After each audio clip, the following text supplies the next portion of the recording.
Good evening all of you. मैं doctor Yogesh Yadav आज आप लोगों को agricultural marketing trade and prices AG 5004 विषय के अंतर्गत वन लाइनर टाइप क्वेश्चंस के बारे में बताऊंगा, जिसकी कुल संख्या 50 है। उससे पहले please like, subscribe and share my YouTube channel target with doctor Yogesh Yadav. अब हम बात करते हैं क्वेश्चन नंबर 1। बाजार मार्केट किस भाषा का शब्द है? तो मार्केट लैटिन भाषा का शब्द है। Question number 2। मार्केट शब्द की उत्पत्ति लैटिन भाषा के किस शब्द से हुई है? मार्केट शब्द की उत्पत्ति लैटिन भाषा के मार्केटस शब्द से हुई है। Question number 3। विपणन कृषि में शामिल किया जाता है। विपणन कृषि में वस्तुओं और सेवाओं का प्रारंभिक कृषि उत्पादन बिंदु से अंतिम बिंदु उपभोक्ता तक पहुंचना सम्मिलित किया जाता है। Question number 4। भारत में ग्रामीण अवस्थापना विकास कोष कार्यक्रम को क्रियान्वित करने वाली मुख्य संस्था है। भारत में ग्रामीण अवस्थापना विकास कोष कार्यक्रम को क्रियान्वित करने वाली मुख्य संस्था नाबार्ड है। Question number 5। बाजार के नियम के प्रवर्तक कौन थे? बाजार के नियम के प्रवर्तक गैस हैं। Question number 6। कंपनी द्वारा लाभांश की घोषणा की जाती है। कंपनी द्वारा लाभांश की घोषणा अधिकृत ऑथराइज्ड रूप में की जाती है। Question number 7। ब्रेक इवन बिंदु क्या है? ब्रेक इवन बिंदु वह स्थित होती है जब फार्म को न लाभ हो रहा हो और न ही हानि हो रही हो, अर्थात कांस्टेंट हो। Question number 8। विपणन के मुख्य कार्य का उदाहरण है। विपणन के मुख्य कार्य का उदाहरण उत्पाद का एकत्रीकरण, प्रोसेसिंग तथा वितरण है। Question number 9। विपणन के द्वितीयक कार्य का उदाहरण है। विपणन के द्वितीयक कार्य का उदाहरण ग्रेडिंग और मानकीकरण, पैकेजिंग, परिवहन व्यवस्था, भंडारण, वित्त व्यवस्था, जोखिम उठाना व बेचना आदि है। Question number 10। बाजार से क्या आशय है? बाजार से अभिप्राय उस स्थान से होता है जहां क्रेता तथा विक्रेता वस्तुओं का सौदा करने के लिए एकत्रित होते हैं। Question number 11। जब किसी बाजार में क्रेता और विक्रेताओं की संख्या काफ़ी अधिक होती है और एक समान वस्तुओं का विनिमय किया जाता है तो ऐसे बाजार को क्या कहते हैं? ऐसे बाजार को पूर्ण प्रतियोगी बाजार कहा जाता है। Question number 12। जब किसी बाजार में वस्तु का केवल एक ही विक्रेता होता है तथा उसका वस्तु की पूर्ति पर पूर्ण नियंत्रण होता है तो वह क्या कहलाता है?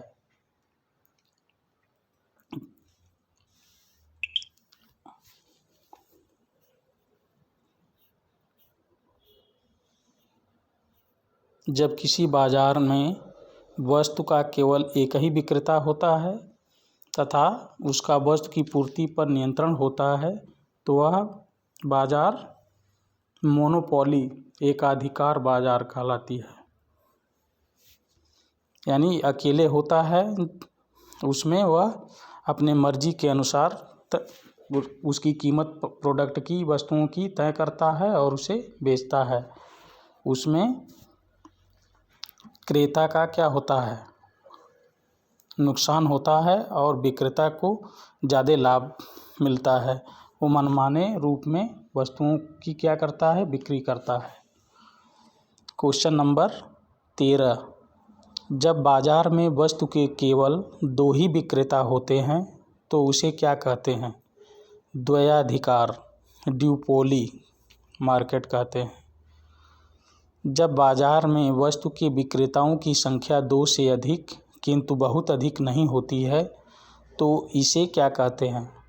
अल्पाधिकार कहा जाता है, ओलिगोपोली। जब मार्केट में वस्तु के विक्रेताओं की संख्या 2 से अधिक होती है किंतु बहुत ज़्यादा नहीं होती है तो उसे अल्पाधिकार, ओलिगोपोली मार्केट के नाम से जाना जाता है। क्वेश्चन नंबर 15, विपणन के एक प्रमुख कार्यकर्ता का नाम है? थोक व्यापारी, होलसेलर। क्वेश्चन नंबर 16, विपणन का एक प्रमुख स्रोत है? किसान,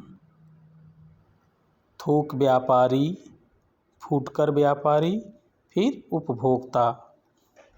क्वेश्चन नंबर 17, विपणन का एक प्रमुख कार्य है? पैकेजिंग। क्वेश्चन नंबर 18, विपणन के स्रोतों का चुनाव करने वाला प्रमुख तत्व है? वस्तु का स्वभाव। क्वेश्चन नंबर 19,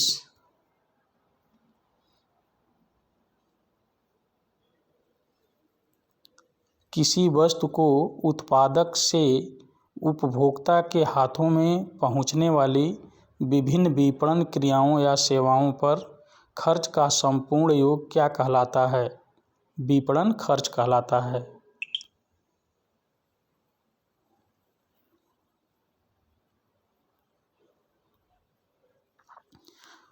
विपणन प्रक्रिया में बिचौलियों द्वारा किए गए कार्यों या सेवाओं के बदले में लिया गया लाभ कहलाता है विपणन लाभ। क्वेश्चन नंबर 21, मंडी में कृषि वस्तु की कीमत तय की जाती है परस्पर समझौते के द्वारा। क्वेश्चन नंबर 22, विधायन के उदाहरण हैं? धान से चावल बनाना, गेहूं से आटा बनाना व तिलहन से तेल निकालना आदि। क्वेश्चन नंबर 23, कृषि पदार्थों की निश्चित शुद्धता की गारंटी देता है? तो कृषि पदार्थों की निश्चित शुद्धता की गारंटी एगमार्क देता है। क्वेश्चन नंबर 24, कृषि उपज ग्रेडिंग तथा मार्केटिंग अधिनियम सरकार द्वारा कब लागू किया गया? तो कृषि उपज ग्रेडिंग तथा मार्केटिंग अधिनियम सरकार द्वारा सन 1937 ईस्वी में लागू किया गया। क्वेश्चन नंबर 25, एगमार्क का चिन्ह किस वस्तु पर लगाया जाता है? तो एगमार्क का चिन्ह कृषि वस्तुओं पर लगाया जाता है। क्वेश्चन नंबर 26, केंद्रीय एगमार्क प्रयोगशाला स्थित है? केंद्रीय एगमार्क प्रयोगशाला नागपुर में स्थित है। क्वेश्चन नंबर 27, कृषि पदार्थों की श्रेणीकृत उत्पादों को किससे मार्क किया जाता है? कृषि पदार्थों की श्रेणीकृत उत्पादों को एगमार्क लेबल से मार्क किया जाता है। क्वेश्चन नंबर 28, विशिष्ट श्रेणी की वस्तुओं के लिए किस रंग के लेबल का प्रयोग किया जाता है? विशिष्ट श्रेणी की वस्तुओं के लिए सफ़ेद रंग के लेबल का प्रयोग किया जाता है। क्वेश्चन नंबर 29, ए श्रेणी की वस्तुओं के लिए किस रंग के लेबल का प्रयोग किया जाता है? तो ए श्रेणी की वस्तुओं के लिए लाल रंग के लेबल का प्रयोग किया जाता है। बी श्रेणी की, क्वेश्चन नंबर 30, बी श्रेणी की वस्तुओं के लिए किस रंग के लेबल का प्रयोग किया जाता है? तो बी श्रेणी की वस्तुओं के लिए नीला रंग के लेबल का प्रयोग किया जाता है। क्वेश्चन नंबर 31, सी श्रेणी के वस्तुओं के लिए किस रंग के लेबल का प्रयोग किया जाता है? तो सी श्रेणी की वस्तुओं के लिए पीला रंग के लेबल का प्रयोग किया जाता है। क्वेश्चन नंबर 32 है, डी श्रेणी के वस्तुओं के लिए किस रंग के लेबल का प्रयोग करते हैं? तो डी श्रेणी की वस्तुओं के लिए हरे रंग के लेबल का प्रयोग किया जाता है।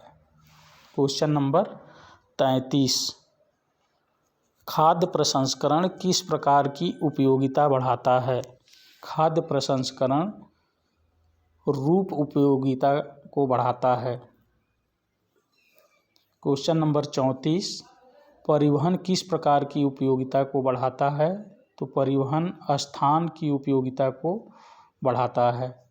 क्वेश्चन नंबर 35, भंडारण किस प्रकार की उपयोगिता को बढ़ाता है?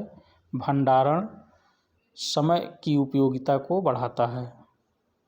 क्वेश्चन नंबर 36, भारत में सबसे अधिक किस प्रकार के किसान हैं? भारत में सबसे अधिक सीमांत किसान पाए जाते हैं।